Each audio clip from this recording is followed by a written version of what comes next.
No? Ayan, nakaubos tayo ng ating paninda.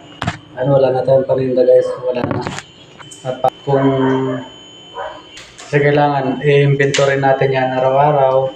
At syempre, ending din natin yan tsaka yun, para nalalaman natin kung magkano ba talaga yung kinalalabasan ng tubo natin kaysa puhunan. Kasi pag namuhunan tayo guys, kailangan may tutubuhin. Kaya lagi ko binibilang kung nakakamagkano ako para alam ko kung magkano yung tinutubo ko. Ayun lang guys, no? Maraming salamat.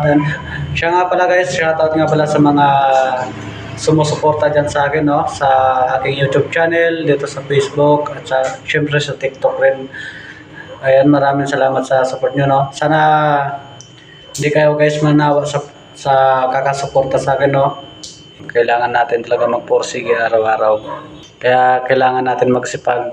Kahit anong oras na tayo nakakapag-out, nakakatapos sa pagtitinda, go pa rin para yan sa pamilya.